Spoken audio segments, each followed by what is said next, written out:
When we take a look back in time, what has brought about the phenomena of being afraid of the Guyanese madman? Today we will be looking at baby Arthur, the first mentally ill person who brought fear to the hearts of Guyanese persons as it relates to being afraid of the madman.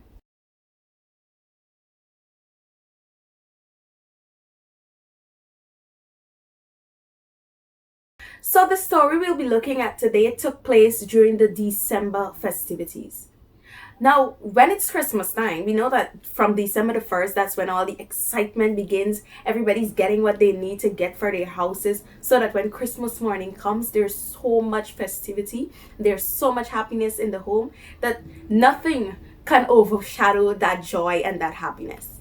So the events of the story we'll be looking at today would change the lives of everyone affected. No one would be able to celebrate the Christmas festivities the same way ever again. On May the 30th, 1961, Hyacinth Headley welcomed her third son, and his name was Hubert Headley. Now, he was born in Buxton, and he had attended St. Anthony's Roman Catholic School. Now, from the accounts given by his niece, who had actually been raised with him by his mother and attended the same school with him, he had a normal childhood. There was nothing out of the ordinary, regular, degular. After leaving school, he joined the National Service and he was there for 2 years. And after those 2 years, he ended up playing drums with the band, with the National Service Band in Covent John. Now, at the age of 20, Hubert actually became a father with a woman by the name of Debbie. Now, she has nothing to do with this story, but I thought that this was something to just mention here. He was not very involved in the child's life because of the events and the things that he was doing and things that I will mention later.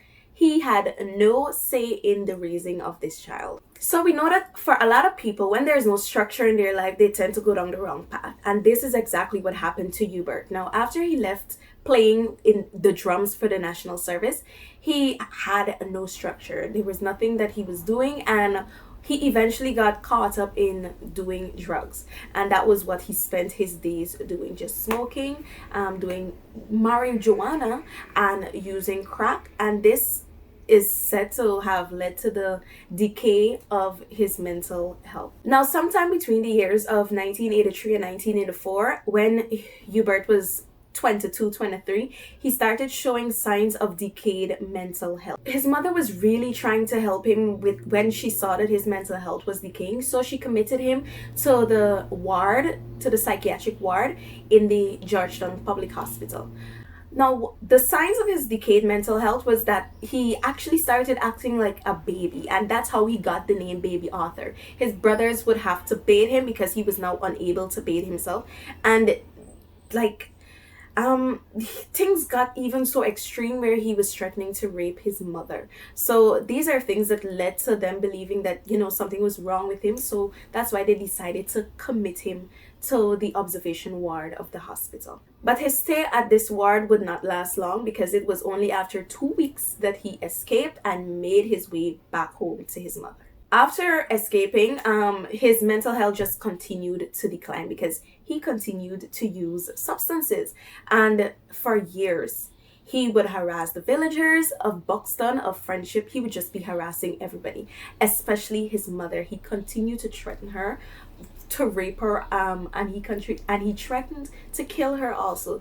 And don't think that police was not called, because police were called on numerous occasions, but they said that they could not arrest him because he had actually not committed any crimes. So as the years continued, his outbursts became more frequent and more violent, and there was just nothing that anybody could do to help him. So there were several reports of Hubert actually trying to sexually harass and sexually assault the women of the area. There was one report where this woman stated that she was making her way back home from the back dam, and she came upon him. Well, why I say came? And she met with him, and he took out his penis and wagged it, waved it, shook it at her. Who would want to see that? Nobody wants to see that, okay? So I just can't imagine how she felt in that moment, to just have to experience that. His attacks and his outbursts were getting more and more extreme. He in 1987 he even picked up a cutlass and hit his mother in the head, and that caused her to fall unconscious. He even entered the home of another young lady where he gagged her with the intent to rape her, but you know, luckily she was not assaulted. So Hyacinth, Hubert's mother, she would continue, like, she was trying so much to help her son. She even went to the drug dealers and she begged them not to sell her son any drugs. Like, have you ever heard of a mother like going to such an extent to save her son? She even went to the drug dealers. Like, I've never heard of that before. So she went and she begged them, but really, this really didn't help the situation, because her son just continued to get more and more aggressive and towards her and towards everybody around her. Because once there was a young man, well, not a young man, there was a gentleman that used to visit Hyacinth, and her son would continue to threaten this man. And so Hyacinth said, you know what, for his safety, she told him not to come back by the house, because she didn't want to risk anybody else's life because of her son's instability. So now we're going to fast forward to 1994, and this is the year of the events of this case that we're talking about today. Now, Hubert actually had a job at the Guyana Telephone and Telegram Company, and he was there, but it was just for 1 month. And after he left there, he actually got a job as a guard, and that's how he was making money to supplement his drug addiction. He also sold his mother's stuff, and he asked her for money.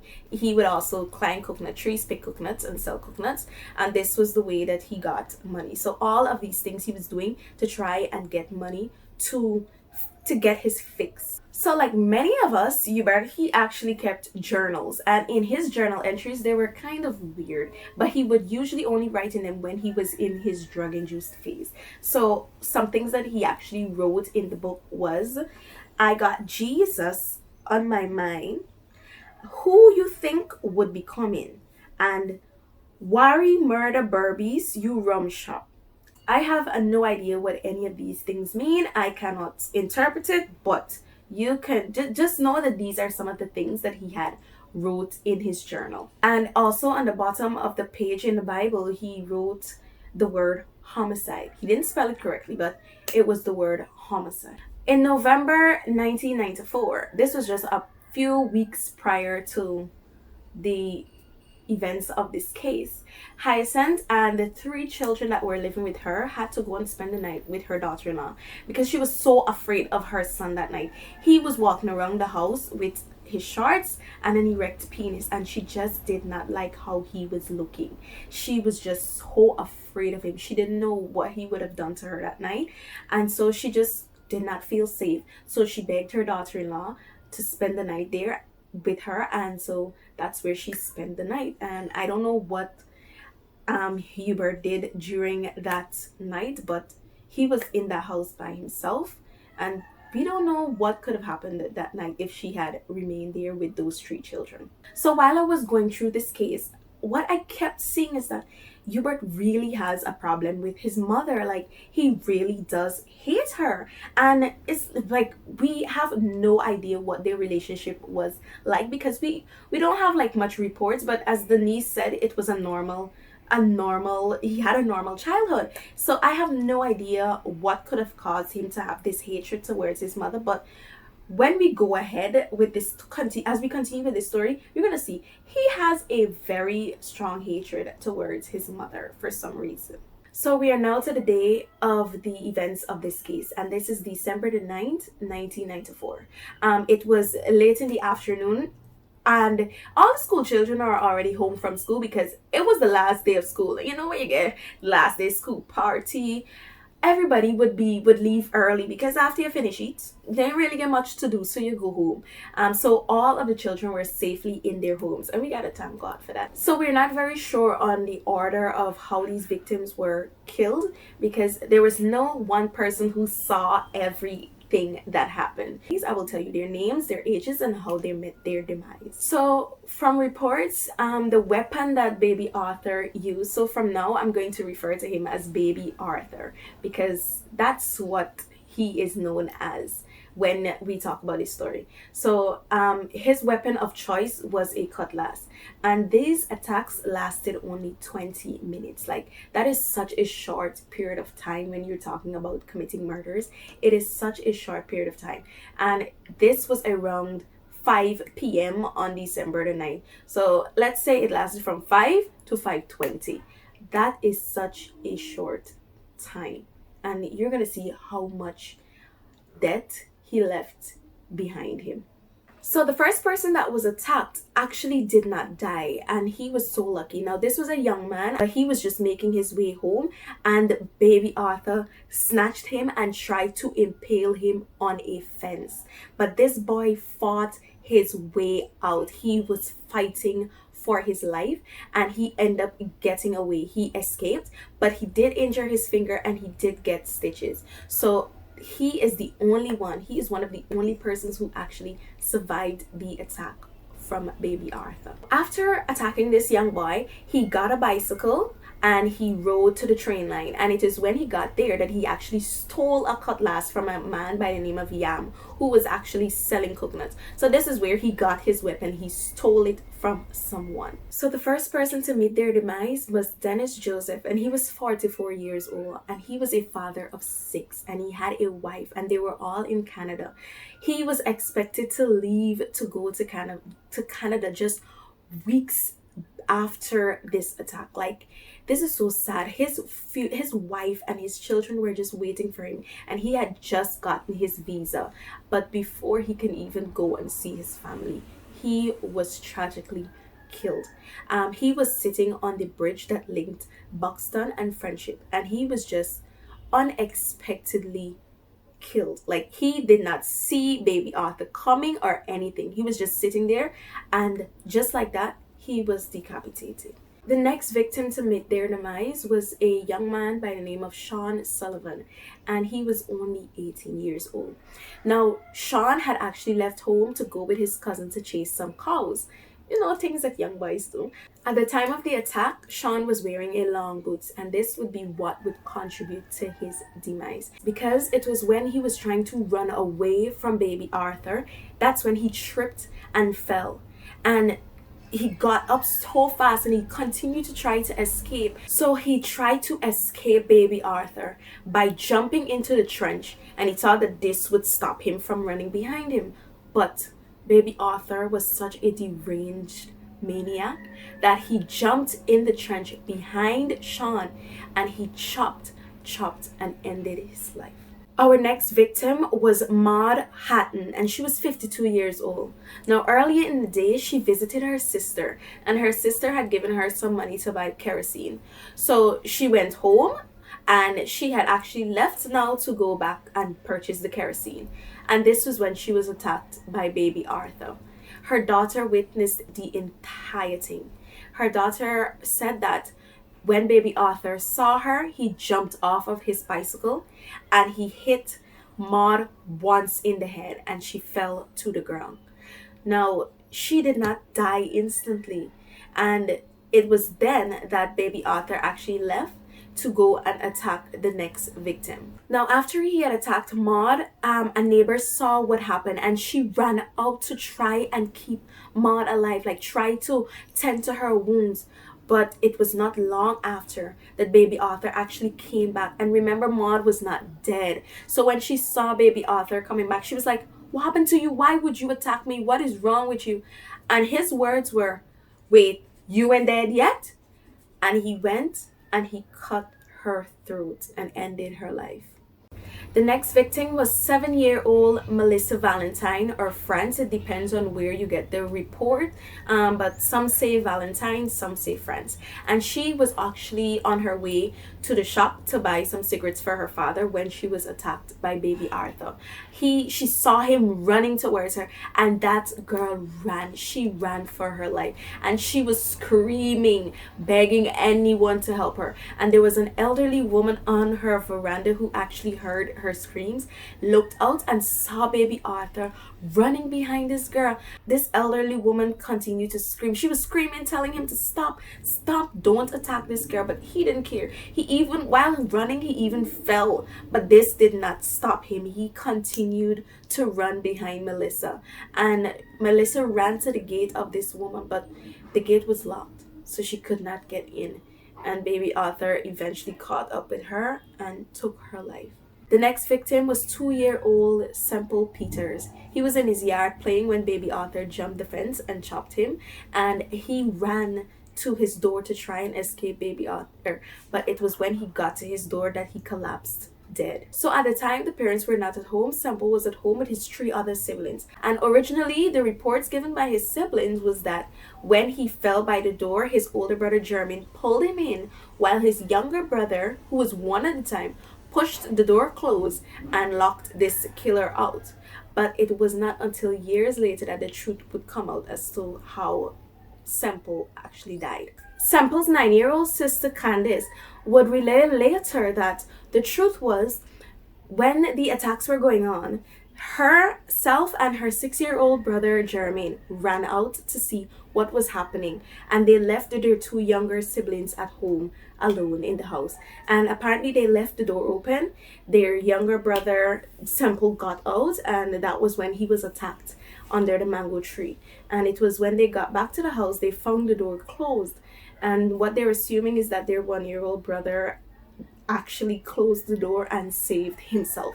But sadly, this would not be the last death for this family, because it would be 10 years later that Jermaine, when he was 15 years old, would be shot dead during a gun exchange between police and gunmen at Buxton.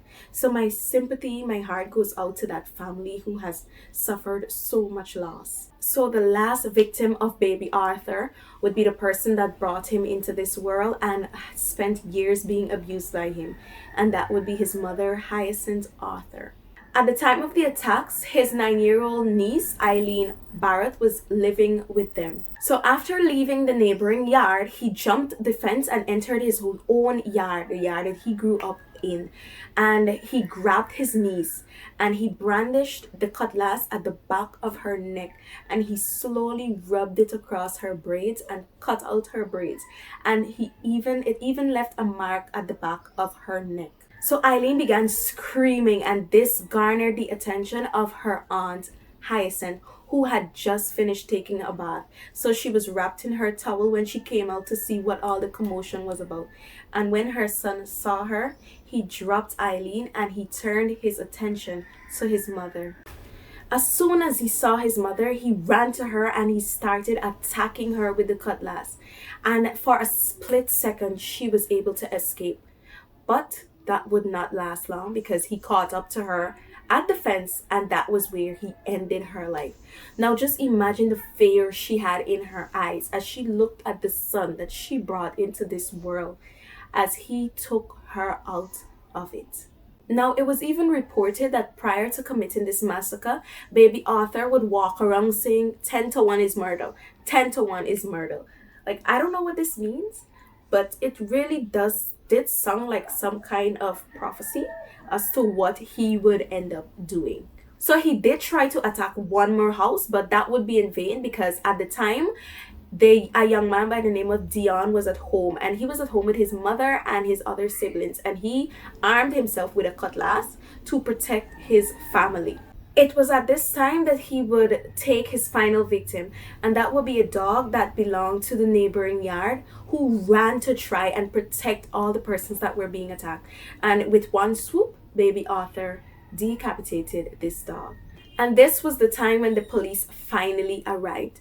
And when they asked him to put his weapons down, do you think he was in the right state of mind to do that? No. He continued to try and attack the police. He was back flipping. He was just doing all the antics and the acrobatics to try and dodge these bullets that were coming his way.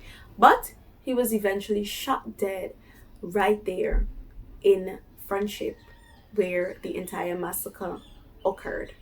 We know that at this time we cannot turn back the hands of time and erase what happened, but could it have been prevented?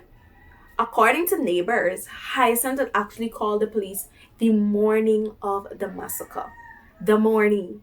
If they had come, if they had came, if they went there to just see what happened and to just pick him up, like, but they did not show up, and we know what eventually happened to everyone. We don't know if something happened between him and his mother that actually initiated the attacks on everyone, but something triggered him that day to cause him to kill so many people.